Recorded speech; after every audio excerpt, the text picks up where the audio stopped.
In the ancient Jewish tradition, there was a moment during the wedding ceremony that was sacred above all others. After the celebrations had ended, after the guests had left, and the festivities had concluded, the bridegroom would take his bride into the bridal chamber. What occurred in that chamber was not meant to be seen by anyone else. It was a private, intimate moment between just the two of them. No witnesses, no spectators, only the bride and the bridegroom joined together in an unbreakable covenant of love. The significance of this moment lies not only in its privacy, but in its depth. It is in the secret, unseen place where the truest form of connection, commitment, and intimacy takes place. This sacred space reflects the highest form of union reserved for the bride and bridegroom alone, a place that holds no room for anyone else, no outside influence or interruption. This intimate exchange is not just a physical act, but a deeply spiritual one, a symbol of their commitment and the profound love they share. God uses this powerful image of marriage throughout Scripture to describe His relationship with His people. In the Old Testament, Israel is called God's bride, and in the New Testament, the church is referred to as the bride of Christ. Just as a bridegroom cherishes and longs for time with his bride, so does God long for deep intimacy with you. He desires not only to be your Lord and Savior, but also to be in a deeply personal, one-on-one relationship with you. You are not just a servant, a follower, or a disciple in His eyes. You are His bride, precious, valued, and worthy of His love. This divine relationship goes beyond public acknowledgement or ceremonial displays. Yes, there is the corporate worship, the communal gatherings where believers come together to celebrate and praise. But the deepest intimacy with God is not found in the public spaces or even in the crowds. It is found in the secret, private place where it's just you and Him, face to face, heart to heart. This invitation into solitude is not meant to replace the communal aspects of worship, nor is it about isolating yourself from others. God is not asking you to abandon the body of believers or to withdraw from the fellowship of the church. Rather, He is inviting you into a deeper, more intimate place with Him, one where you are free from the distractions, the noise, and the expectations of the world. It is in solitude that God's invitation becomes clearer and His presence more tangible. It is in the quiet, private space that He can speak to you in ways that crowds cannot facilitate. In this sacred solitude, He longs to share His heart with you, not just through the words of others, but directly to your spirit. Just as the bridegroom waits in the chamber for his bride, God is waiting for you in the secret place, longing to draw you close. This is an invitation to experience a relationship with God that goes beyond the surface, beyond the performance, and into the depths of divine intimacy. Solitude in this context is not about being alone in the physical sense. It is about drawing away from the world to enter into a space where you can encounter God in the most intimate way possible. God does not call us to solitude for the sake of isolation. Instead, He calls us to solitude so that we can truly know Him, to sit in His presence and listen to His voice without the distractions that daily life often brings. It is in this quietness that we can truly be ourselves, free from the pressures of performing or meeting expectations. In solitude, there are no pretenses, no masks to wear. There is only the unfiltered, raw intimacy of a personal relationship with God. This is where you can truly experience His love for you, untainted by the noise and distractions of the world around you. Just as a bride and bridegroom share an intimate connection in their private chamber, so too can you share an intimate connection with God in the secret place He has prepared for you. It is in this solitude that you will find rest for your soul, renewal for your spirit, and the deep satisfaction of knowing you are loved beyond measure. Solitude is not merely a withdrawal from the crowd or a time of isolation. Throughout Scripture, we see that solitude serves a deeper purpose, a sacred space where transformative encounters with God take place. This pattern is not coincidental. It is woven into the very fabric of biblical history. God has consistently used solitude as the backdrop for his most profound revelations and moments of divine transformation. The Bible is rich with examples where God's most intimate encounters with his chosen servants took place in quiet, solitary settings. These instances reveal an essential truth, while communal worship and fellowship are vital to our spiritual growth. It is in solitude that we experience the fullness of God's presence in ways that crowds cannot facilitate. One of the clearest examples of this biblical pattern can be seen in the life of Jesus.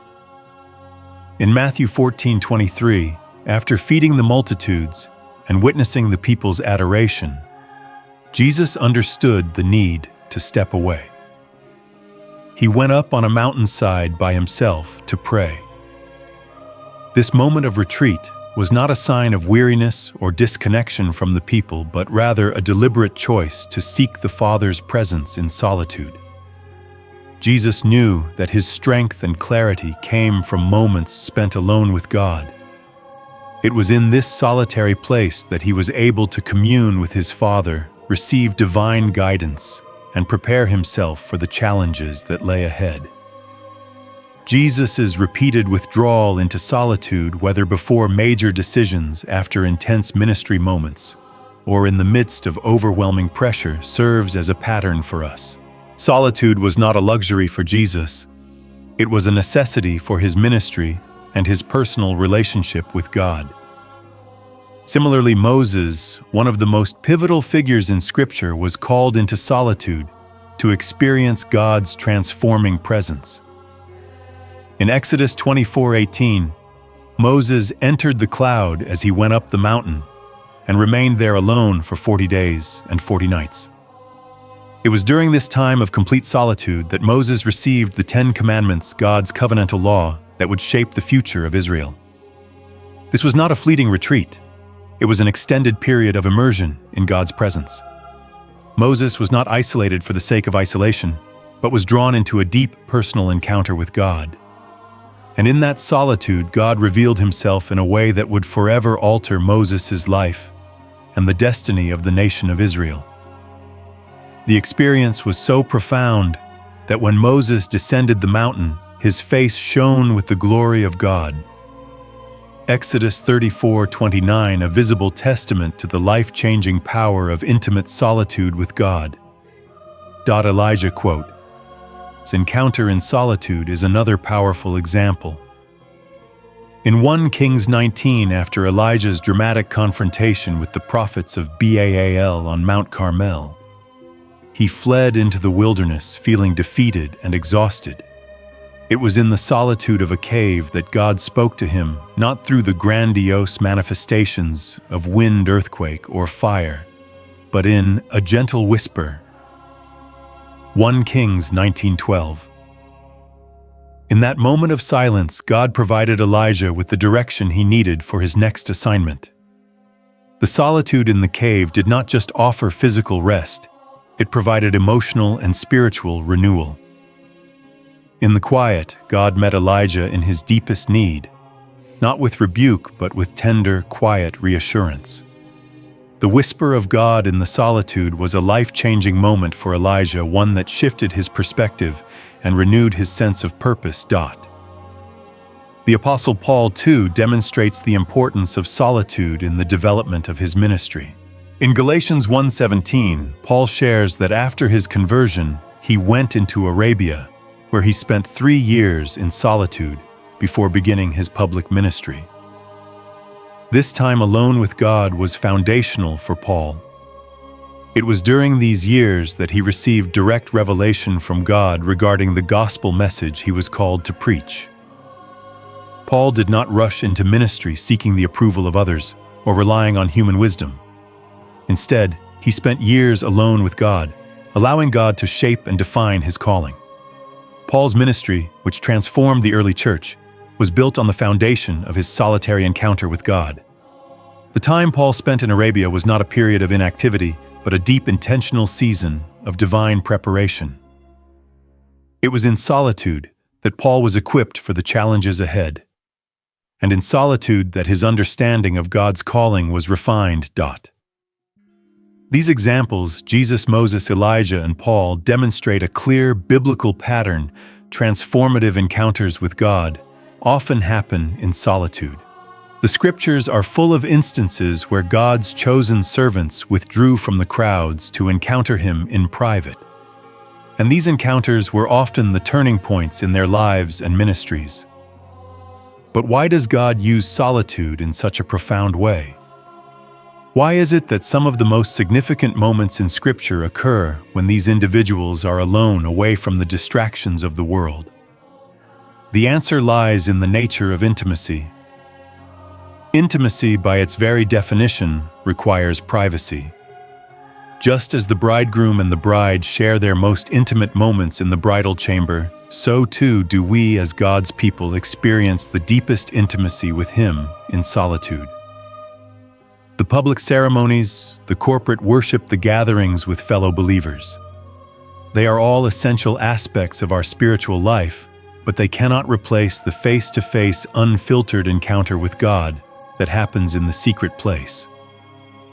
In solitude, there is no performance. There is no need to impress anyone or to conform to external expectations. It is just you and God, stripped of all distractions, with nothing between you but the raw, pure connection of a covenantal love that is freely given and received. Solitude allows for a depth of connection that cannot be found in the crowd. It is in solitude that we can hear God's voice more clearly, not competing with the noise and distractions of daily life. Just as Jesus withdrew to the mountainside to pray, and Moses spent 40 days on the mountain to receive the law, we are called to withdraw, to step away from the hustle and bustle of life, and to enter into a space where God's voice can be heard above all else. In that space, God speaks intimately, personally, and directly to our hearts. It is in solitude that our deepest fears, insecurities, and desires are exposed, and it is in that space that God brings healing, clarity, and direction. Moreover, solitude allows for personal transformation. When we are alone with God, we are not just receiving direction or encouragement. We are being transformed.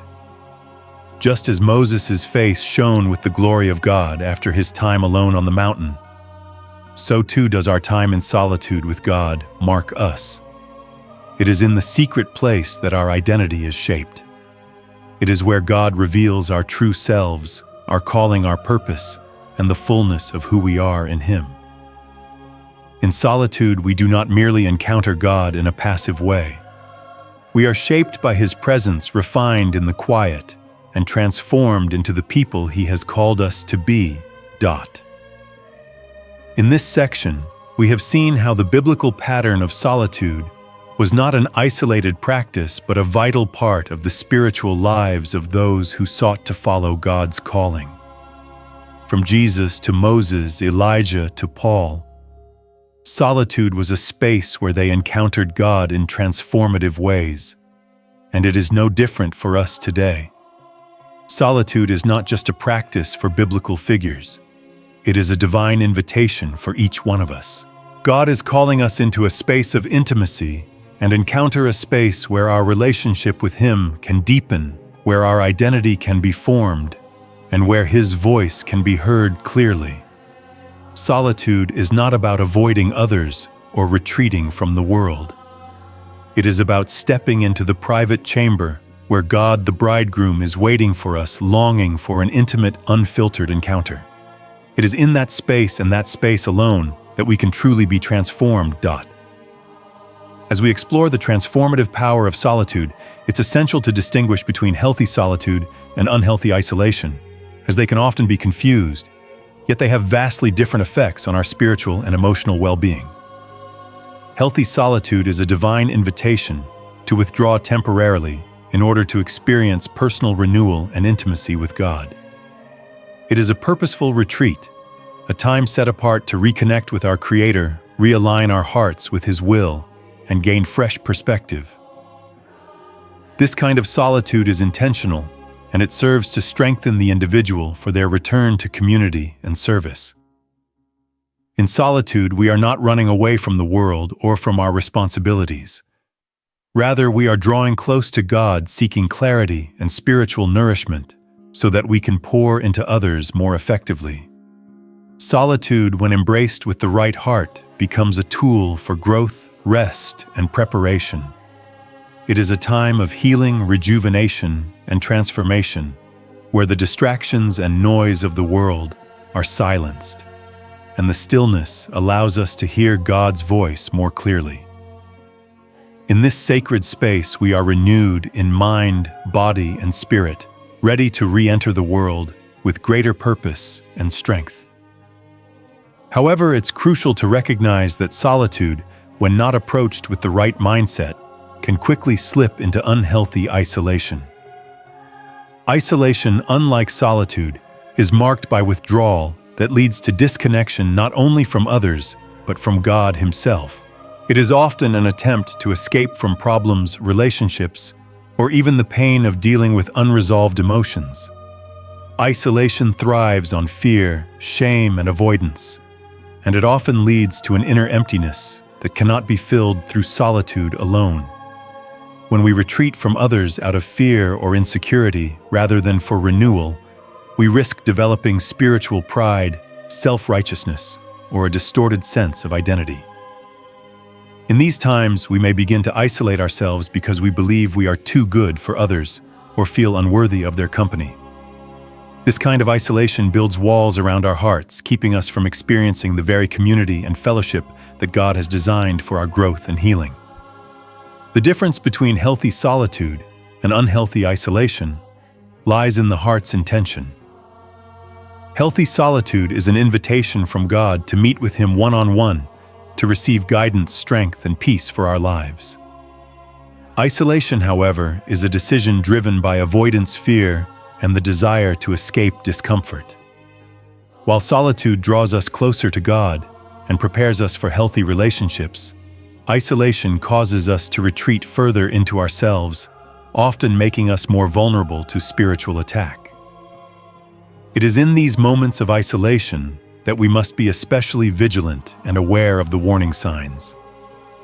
Withdrawal from relationships and accountability is a clear sign that isolation may have taken root. When we begin to distance ourselves from family, friends, or the community of believers, it's often because we are avoiding confrontation with our own emotions or struggles. God never intended for us to walk alone in this journey. Even Jesus, in His moments of solitude, did not forsake His disciples, but instead, He returned to them strengthened and ready to minister. Withdrawal from others can be a form of self-protection, but it also prevents us from receiving the support, encouragement, and correction we need to grow in our faith. A second warning sign of unhealthy isolation is when we use solitude as an escape mechanism. If we find ourselves seeking solitude as a way to avoid facing difficult situations or emotions, we must pause and assess our motives. God does not call us to run from our problems, but to bring them before Him in honesty and vulnerability. While solitude can provide a necessary break from the chaos of life, it should not be used as an excuse to escape responsibility, relationships, or spiritual growth. If we find ourselves using solitude as a way to numb our pain, avoid confrontation, or isolate ourselves from others, we risk falling into spiritual apathy. Another danger of unhealthy isolation is the onset of depression. When we isolate ourselves for extended periods, we may begin to feel disconnected from both God and others, leading to feelings of loneliness and hopelessness. Depression thrives in isolation, as it feeds on the lies that tell us we are alone and unworthy of connection. In these times, it is crucial to recognize the need for both solitude and community. Solitude allows us to process our emotions and connect with God, but community provides the love and encouragement we need to combat the feelings of isolation that can lead to depression. Finally, one of the most subtle dangers of unhealthy isolation is spiritual pride. As we withdraw from others, we may begin to develop a sense of superiority, thinking that we are more spiritual or better than those around us. This kind of pride is dangerous because it blinds us to our own need for grace and community. Just as the Pharisees in Jesus' time withdrew into their self-righteousness, believing that they were above the common people, we too can fall into the trap of spiritual pride when we isolate ourselves from others. True spirituality is not about elevating ourselves above others, but humbling ourselves before God and each other. We are all in need of grace, and it is through community and fellowship that we are reminded of this truth. Recognizing the difference between healthy solitude and unhealthy isolation is essential for our spiritual well-being. Solitude, when approached with the right heart, can be a life-giving practice that draws us closer to God and strengthens our relationships with others. It allows us to encounter God in a personal and intimate way, to process our emotions, and to gain clarity and direction. However, when solitude turns into isolation, we risk disconnecting from God and others, leading to spiritual stagnation and emotional distress. If we find ourselves withdrawing from relationships using solitude as an escape or developing feelings of depression or spiritual pride, it is time to seek help and accountability. Solitude is meant to be a tool for growth, not a form of avoidance. We must learn to embrace both solitude and community, understanding that they complement each other and are both necessary for a healthy, balanced spiritual life. In the end, the key to healthy solitude is intention. When we enter into solitude with a heart that seeks God, we will emerge transformed, ready to return to community with a renewed sense of purpose and connection. The power of solitude lies not just in the act of being alone, but in its ability to draw us into a deeper connection with God, offering us the space to hear His voice more clearly and experience transformation in ways that are impossible in the noise and distractions of the crowd. Jesus, the ultimate example for all believers, understood the profound importance of solitude in His relationship with the Father. Jesus didn't simply retreat to be away from people. He withdrew intentionally to refresh His soul, align with the will of His Father, and prepare for the monumental work He was about to do. We see this pattern in several key moments throughout His ministry. In Matthew 14:23, after feeding the 5,000, Jesus went up on a mountainside by Himself to pray. This moment of solitude followed a major public event, and instead of being caught up in the excitement or continuing with His public ministry, He chose to step away from the crowds.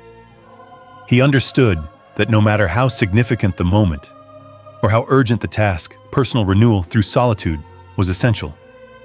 Jesus' example shows us that before and after significant moments in our lives, we must carve out time to be alone with God, allowing Him to refresh and realign our hearts for what's to come. Similarly, in Mark 1:35, after a night of healing and delivering people from demons, we find that Jesus got up, left the house, and went off to a solitary place where He prayed. Jesus recognized that His work on earth was not to be done in His own strength, but in constant communion with the Father. He didn't see solitude as a retreat from ministry, but as an essential part of His preparation. Jesus' practice of regularly seeking solitude in the midst of His ministry shows us that we too need time away from the noise of the world to hear the still, small voice of God and receive the strength we need to fulfill our calling. It was in these moments of solitude that Jesus found clarity of purpose, strength for His mission, and renewal for the work ahead. Solitude for Jesus was not an optional luxury, but an essential rhythm in His life.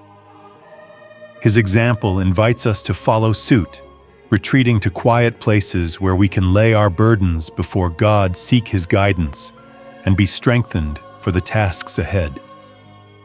Jesus understood that solitude was not just about physical rest, but about spiritual renewal, and that such moments were necessary for the flow of His ministry to remain powerful and effective. Beyond Jesus, we also see the impact of solitude on spiritual growth in the lives of others. Solitude offers us the space to have personal encounters with God, that can never be replicated in the crowd. In the quiet, when the distractions are minimized, God speaks to us in ways that are deeply personal and transformative. These moments allow us to hear His voice more clearly, to discern His will more accurately, and to receive direction for our lives. Solitude creates the space for deep, intimate encounters with the Creator. It is in the quiet, solitary place that we experience God in a more profound and personal way than we ever could in the busyness of life. This is where we encounter God in His fullness, where He speaks tenderly to our hearts, revealing His love, His promises, and His plans for us. This deep connection fosters spiritual growth that cannot happen when we are surrounded by others. Crowds may offer encouragement, support, and even correction, but it is in solitude that we develop a more intimate understanding of who God is and who we are in Him. In solitude, we are confronted with the things within us that need healing, and it is in this space that we allow God to work in the deepest parts of our souls. Solitude fosters growth by stripping away the distractions of the world and giving us the opportunity to focus solely on God and His will for our lives. It is in these sacred moments that we come face to face with our deepest desires, our greatest fears, and our unspoken dreams, and God meets us there. Furthermore, solitude plays a vital role in revealing personal direction and divine insight. We often seek direction in crowds looking to leaders, mentors, or friends for guidance. While there is great value in seeking counsel, there are some aspects of God's plan for us that can only be revealed in solitude. In the quiet of solitude, we create the space for God to speak directly into our lives. He shares His heart for us, providing us with clarity on our calling direction, for our next steps, and insight into the hidden purposes He has for us. For example, the Apostle Paul, before embarking on his public ministry, spent 3 years in solitude in Arabia, during which time God revealed to him the gospel in a profound and personal way, Galatians 1:17. This solitary time was crucial for Paul to receive the divine revelation he would later preach to the world. His time alone with God shaped his understanding of the gospel and prepared him for the ministry that would change the course of history. Solitude for Paul was not a time of inactivity, but a time of divine encounter that formed the foundation for his public ministry. Just as Paul received divine revelation in solitude, we too must embrace these sacred moments as opportunities for God to speak directly into our lives, to reveal His purpose, and to guide us into our calling. Solitude also provides us with the opportunity to reflect on our past, assess our present, and look toward the future with clarity. It is in solitude that we can process the experiences and lessons of life, allowing God to use them to shape and refine us. Our spiritual growth is not limited to our public ministry or our communal worship. Some of the most transformative moments of spiritual growth happen when we are alone with God, allowing Him to mold our hearts, renew our minds, and empower us for the work ahead. The truth is that the most profound encounters with God happen in solitude. It is here that He meets us where we are, speaks to our hearts, and equips us for the journey ahead. Whether it's during a moment of quiet prayer, a walk in nature, or a time of fasting and reflection, solitude provides the fertile ground in which spiritual growth can flourish. Just as Jesus' life was rooted in regular times of solitude, we too must make solitude a regular part of our spiritual rhythm. It is in these moments of isolation from the world that we discover who God is, who we are, and what He has called us to do. Solitude is not a retreat from life, but a deepening of life with God. It is where our hearts are renewed, our minds are sharpened, and our spirits are refueled. It is where God reveals His truth, His love, and His divine plan for us. As we embrace the power of solitude, we open ourselves up to the transformative work God desires to do in our lives. We find clarity, direction, and purpose, and we are equipped to step forward in faith, knowing that God is with us every step of the way.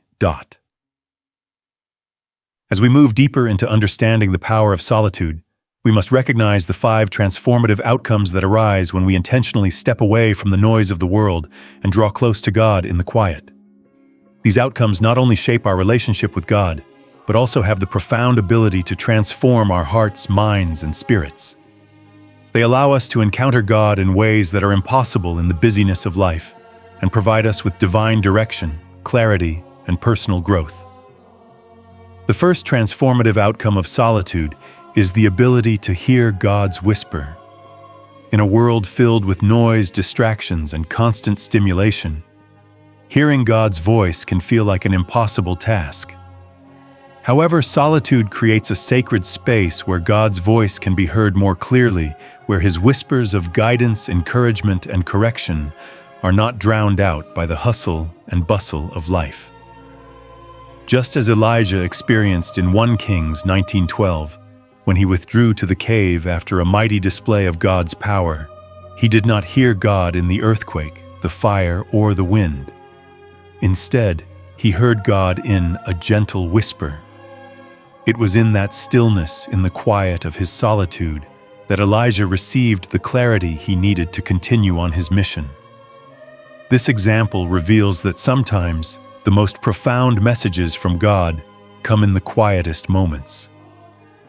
When we withdraw from the distractions of life and find solitude, we allow ourselves the opportunity to hear God's voice in its purest form, unclouded by the noise and urgency of the world around us. God is always speaking to us, but it is in solitude that we become attuned to His subtle whispers, guiding us toward His will and purpose for our lives.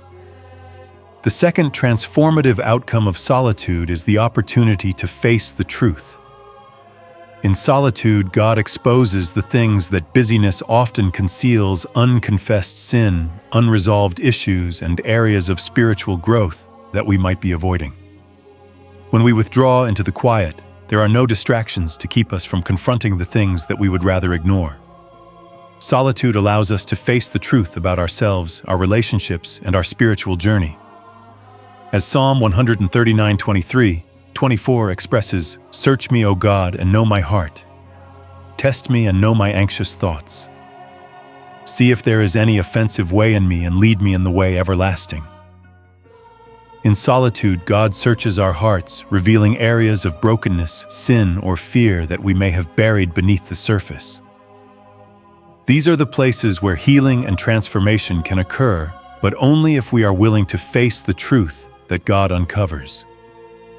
Solitude gives us the space to process these truths and allow God to work in us, leading us toward greater wholeness and maturity. When we choose solitude, we choose to face what has been hidden in the chaos of our daily lives. We choose to confront the aspects of ourselves that need healing, redemption, and growth, trusting that God will meet us in those spaces with grace and mercy. The third transformative outcome of solitude is the discovery of our true identity. In the world, we are often defined by external expectations, our roles, our responsibilities, and the labels others place on us. But in solitude, we are stripped of these external identities and come face to face with the true essence of who we are. It is in the quiet place, away from the eyes of others, that we can truly understand our worth and purpose as children of God. Just as Moses experienced in the wilderness, solitude is a place where our true identity is revealed. Moses, who once identified himself as a fugitive and an outsider, found his true identity as God's chosen deliverer in the solitude of the desert. It was there, away from the distractions of Egypt, that Moses encountered the burning bush and received his divine calling. His identity as a leader and liberator was solidified in the quiet moments of solitude with God. Similarly, when we enter into solitude, we encounter our true selves, not the selves shaped by others' expectations, but the ones that God has created us to be. Solitude allows us to shed the false identities that the world tries to impose on us and step into the fullness of who God says we are. It is in this sacred space that we discover our true calling, our true purpose, and the true identity that God has spoken over our lives. The fourth transformative outcome of solitude is the ability to receive personal words from God. While corporate worship and fellowship with other believers are essential to our faith, there is something uniquely powerful about receiving a personal word from God. In solitude, God speaks directly to us, offering specific direction, encouragement, and revelation for our lives. This is the difference between a corporate word, which is meant for the body of believers as a whole, and a personal word, which is meant just for you. In Matthew 6:6, Jesus teaches us, "But when you pray, go into your room, close the door, and pray to your Father who is unseen. Then your Father, who sees what is done in secret, will reward you." It is in the secret place of solitude that we can hear God's voice clearly without the noise of the crowd or the distractions of life. It is in this private space that God speaks to us about our specific situations, giving us insight, wisdom, and direction that are tailored to our unique journey. These personal words from God are the ones that shape our decisions, guide our steps, and provide clarity when we are uncertain. Solitude is where we can hear God's personal messages to us, which are not just general truths for all believers, but are intimate revelations for our individual lives. Lastly, the fifth transformative outcome of solitude is the building of capacity for God's presence. In solitude, we learn to encounter God without the need for a special atmosphere. When we are constantly surrounded by worship teams, church services, or other people's prayers, it can be easy to rely on external circumstances to feel the presence of God. However, solitude trains us to encounter God in any environment, regardless of the external factors. The example of Paul and Silas in Acts 16:25 demonstrates this powerful principle. Despite being imprisoned in chains in the darkness of a prison cell, they were able to worship and pray, and God's presence was manifest in that place. They had built the capacity to encounter God anywhere, not dependent on the atmosphere, but solely on His presence. Solitude helps us build this internal capacity so that we can carry the presence of God with us wherever we go. When we spend time alone with God in solitude, we learn to encounter Him in the stillness, and this ability to connect with God becomes a part of who we are. It is no longer about relying on a specific environment or external circumstances to experience God. It becomes about carrying His presence within us. Solitude builds this capacity within us so that we can experience God's peace, guidance, and presence in the most unexpected places, whether in the midst of a busy day, a challenging situation, or even in times of hardship. As we step into solitude, we open ourselves up to these transformative outcomes. We hear God's whispers, face the truth, discover our true identity, receive personal direction, and build capacity for God's presence. These outcomes allow us to grow deeper in our relationship with God, and they equip us to walk with greater clarity, purpose, and spiritual strength. Solitude is not just a time of retreat.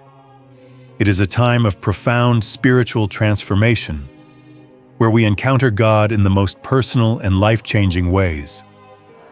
Through solitude, we are shaped, refined, and empowered to live out the calling God has placed on our lives. As we continue to explore the transformative power of solitude, we must now consider the profound identity that is built in the secret place. It is in these sacred moments of withdrawal and communion with God that we are shaped, refined, and equipped for the unique purposes God has set before us. Solitude is not just a retreat. It is a space where our true identity is formed, a place where we are transformed into the individuals God has destined us to be. Through solitude, we begin to understand who we truly are in Him. And this secret place identity becomes the foundation for everything we do. The first aspect of this secret place identity is that of the secret placekeeper. The secret placekeeper is someone who makes solitude a consistent part of their spiritual rhythm, not just an occasional retreat. They continuously return to God in solitude, understanding that intimacy with Him is not a one-time experience but a lifelong journey. In Psalm 91:1, the psalmist declares, "Whoever dwells in the secret place of the Most High will rest in the shadow of the Almighty." This verse speaks to the lifestyle of someone who habitually seeks refuge in God's presence. The secret placekeeper does not visit the secret place sporadically or only in times of crisis.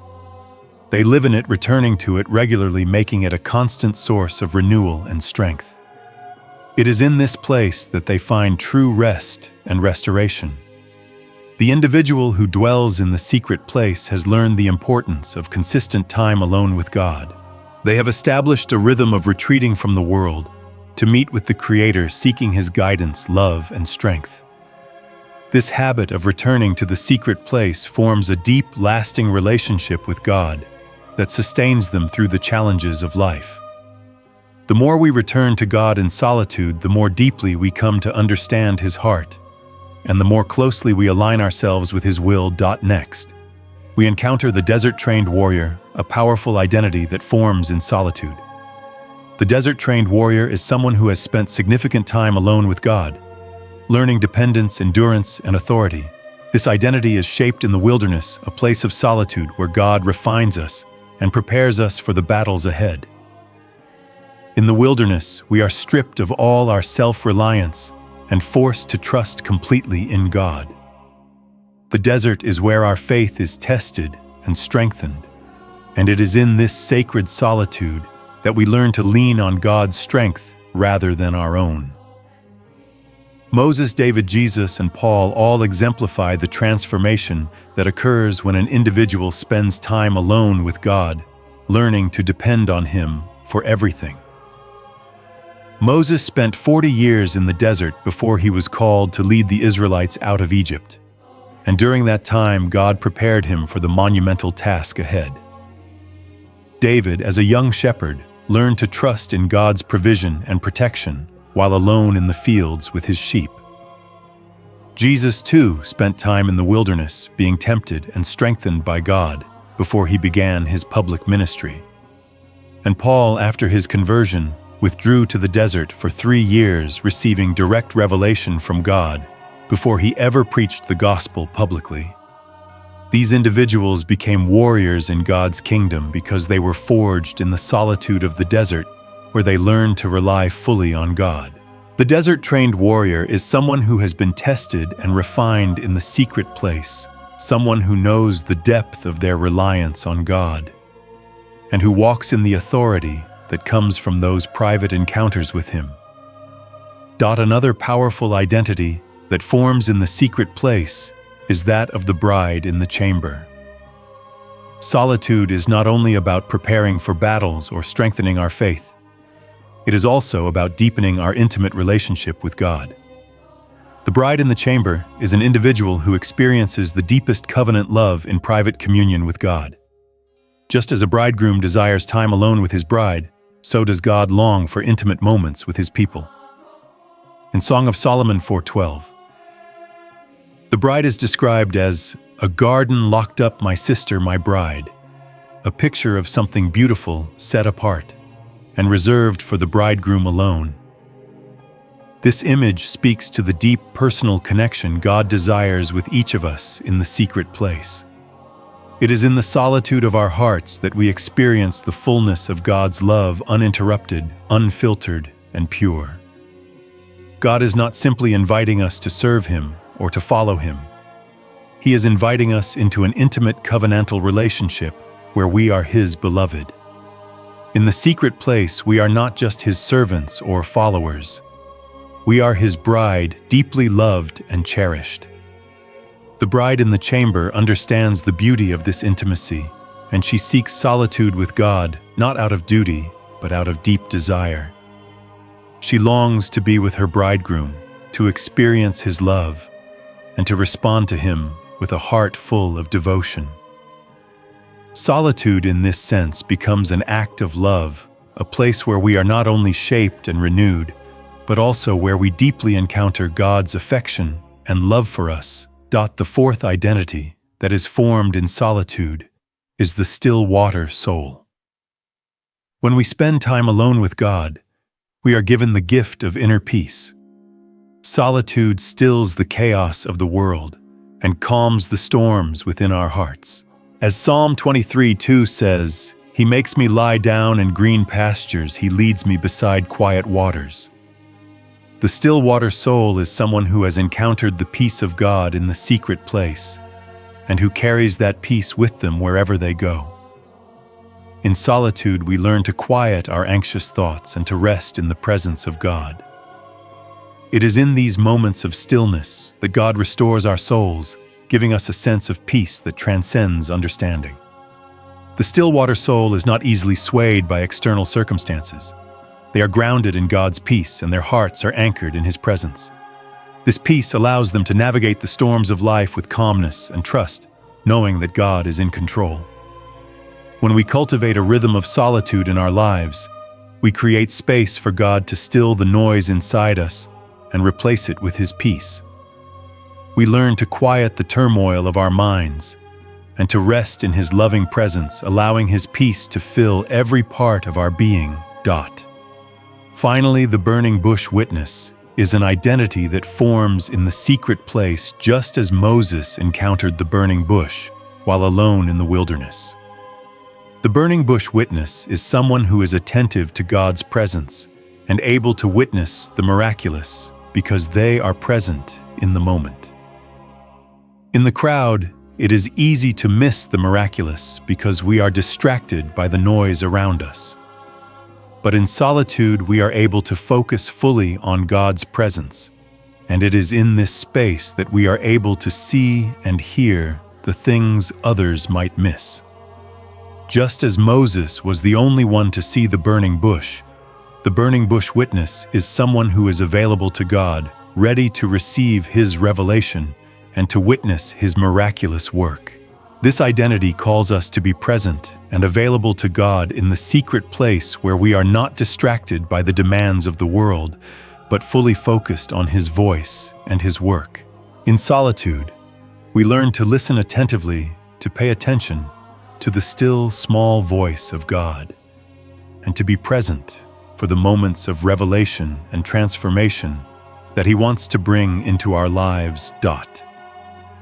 Through solitude, we are shaped into individuals who carry these 5 powerful identities: the secret placekeeper, the desert-trained warrior, the bride in the chamber, the still water soul, and the burning bush witness. Each of these identities reflects a deeper level of intimacy, transformation, and spiritual authority that can only be cultivated in the secret place with God. Solitude is not just about withdrawing from the world. It is about encountering God in the deepest way possible, allowing Him to form and shape us into the people He has called us to be. As we embrace solitude and seek God in the secret place, we are equipped to live out these identities with power, peace, and purpose. As we move forward into the practical application of solitude in our daily lives, it's important to create a rhythm that allows us to experience the deep transformation that comes with time alone with God. Solitude is not just an abstract concept or a temporary escape. It's an intentional practice that requires commitment, discipline, and a willingness to prioritize intimacy with God over the distractions and demands of the world. Developing a sacred solitude rhythm allows us to nurture and deepen our relationship with God, creating space for personal renewal, growth, and clarity. The first step in building this sacred solitude rhythm is through daily practices. Just as we need to eat and sleep daily to sustain our physical bodies, we need to set aside intentional time each day to nourish our spirits in the secret place. For those who may be new to this practice or feel overwhelmed by the idea of spending long periods of time alone with God, it's important to start small. Begin with short periods of solitude, 5 to 10 minutes. This may feel like a small amount of time, but it's enough to establish the foundation for deeper intimacy with God. As you grow more comfortable in these moments, you can gradually increase the time spent in silence and stillness. The key is consistency. It's better to spend 5 minutes a day in solitude than to try to spend an hour once a week and then feel disconnected for the rest of the time. These short moments of solitude will help train your spirit to seek God in quietness, even in the midst of a busy day. During these moments, practice silent sitting. This is the practice of sitting in stillness before God, allowing the internal noise of your thoughts, distractions, and worries to settle before you begin speaking to Him. It's easy to rush into prayer with a long list of requests or thoughts, but it's important to take a few moments to simply be still. Psalm 46:10 says, "Be still and know that I am God." Silent sitting is not about filling the space with words, but about allowing space for God's presence to fill your heart and mind. As you sit quietly, focus on your breath, release your anxieties, and open yourself to God's presence. Allow the stillness to settle over you, trusting that God is with you even in the silence. Once you have allowed the noise to settle, move into voice exchange. This is where you speak freely with God, sharing what's on your heart, your joys, your fears, your gratitude, and your struggles. God desires for you to come as you are with nothing held back. In solitude, you are not performing, not trying to impress God, but simply speaking to Him as you would to a close friend. After sharing your thoughts, take time to listen for His voice. Sometimes His guidance will come in the form of a scripture that speaks directly to your situation, or it may come as a quiet impression or thought that enters your mind. Listening in solitude requires patience and an openness to hear God in the stillness. His voice may not always come with a loud, dramatic revelation. Often it comes as a gentle whisper, just like Elijah experienced in 1 Kings 19:12. By engaging in voice exchange, you are allowing yourself to experience both the intimacy of speaking with God and the transformative power of listening for His direction. As you cultivate this practice of daily solitude, it's important to establish weekly and monthly rhythms to deepen your time with God. Daily solitude is essential, but there is something powerful about setting aside extended time for uninterrupted communion with God on a weekly or monthly basis. Weekly rhythms might involve setting aside a specific time each week to withdraw from your regular activities and spend a longer period of time in solitude with God. This could look like a half-day retreat, a long walk in nature, or a quiet morning at home, where you turn off all distractions, phones, television, social media, and give yourself entirely to God. During this time, you can dive deeper into prayer meditation, on scripture worship, or simply being present with Him. Having a dedicated time each week for extended solitude helps ensure that your spiritual rhythm remains steady and that you are continuously growing in your intimacy with God. For those who have more flexibility, consider adding monthly retreats or extended solitude periods to your rhythm.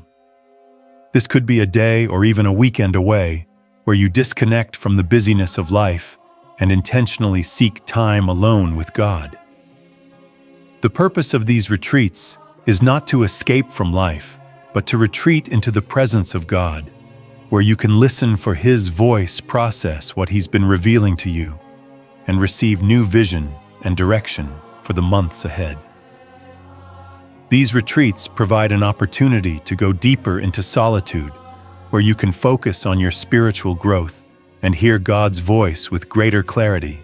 The longer periods of solitude allow for more profound encounters with God, where you are able to reflect, recharge, and recalibrate your life according to His will. These extended moments with God are invaluable, providing the space for greater revelation, healing, and transformation. Finally, setting boundaries around your time of solitude is critical for ensuring that this sacred space is protected from distractions and interruptions. In our modern world, distractions are abundant. Phones, emails, work demands, and social media can easily invade our time with God. But solitude is a sacred time set apart, and it requires intentional boundaries to protect it. Just as you would guard time with a close friend or loved one, you must protect your time alone with God as sacred and essential. This means saying no to distractions, even well-meaning ones, in order to prioritize this intimate time with Him. Setting boundaries can also mean creating a physical space in your home or life where you go to be alone with God, a place where you can retreat from the noise and chaos. This might be a designated room, a quiet corner, or even a spot outdoors where you can meet with God undisturbed. The key is to create an environment that fosters peace, focus, and intimacy with Him. When you protect the time and space for solitude, you are saying yes to God and prioritizing your relationship with Him over the many demands of daily life. The discipline of setting these boundaries allows you to consistently return to the secret place where you can be renewed and transformed. In the end, building a sacred solitude rhythm is not just about the time we spend in solitude.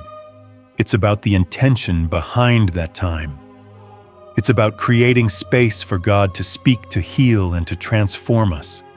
Through daily practices, weekly rhythms, and monthly retreats, we are intentional about nurturing our relationship with God and prioritizing the time we spend with Him.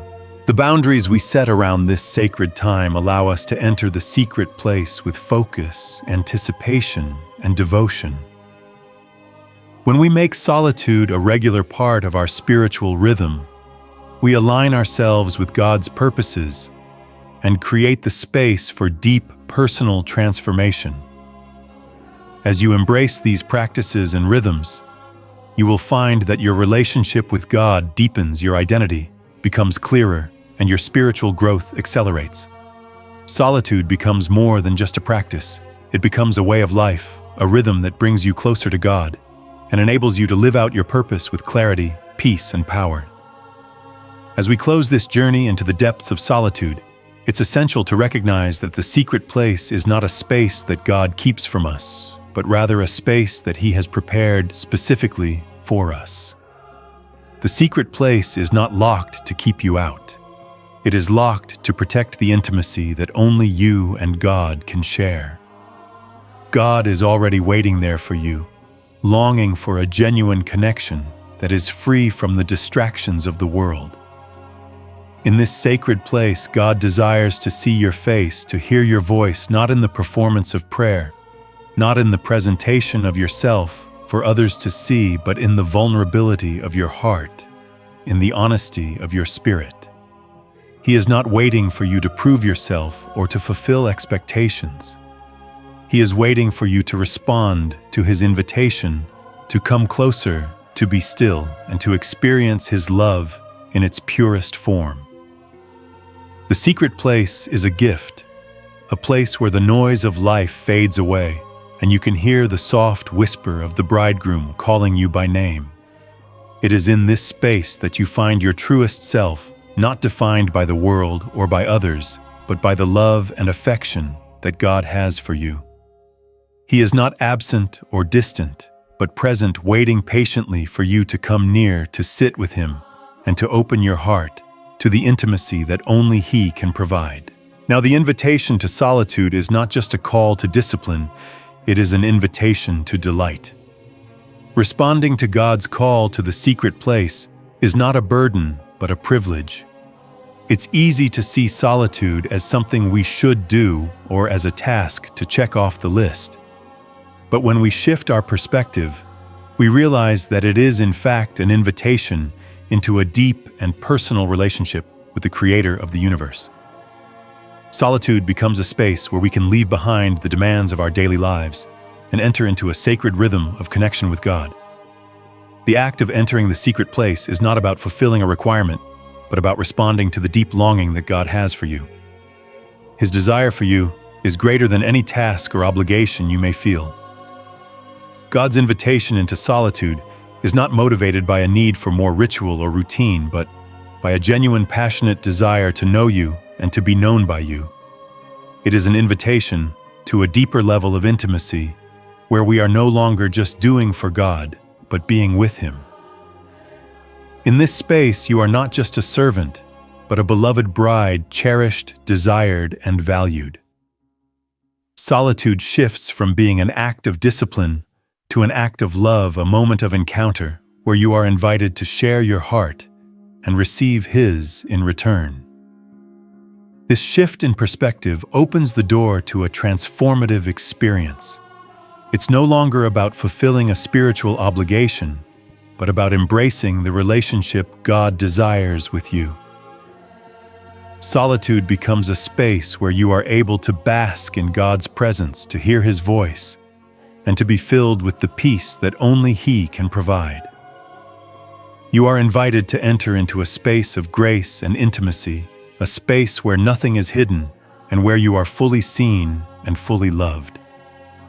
When we understand solitude in this way, it becomes a sacred invitation, a call to respond to the love of the bridegroom.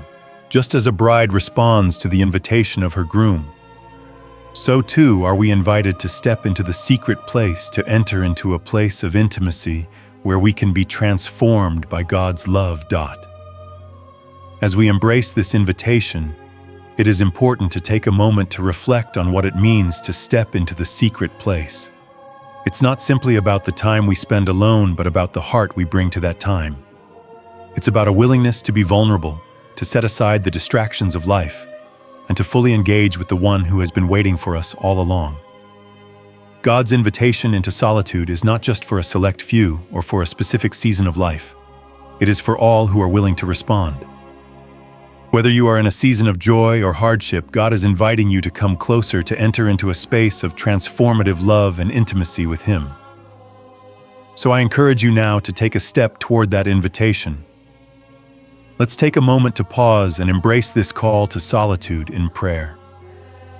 Father, thank you for the invitation to the secret place where we can be fully known and fully loved.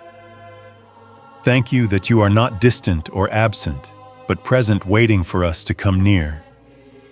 We accept your invitation into intimacy with you. We lay down our distractions, our performance, and our striving, and we open our hearts to you. We long to hear your voice, to feel your presence, and to know you more deeply. Help us to make solitude a regular part of our lives, not out of obligation, but out of love for you.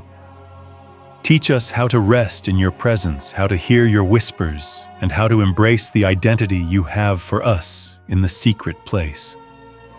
We trust that as we enter into this space with you, we will be transformed, renewed, and made whole. Thank you for the gift of solitude and for the love you pour into us in that place.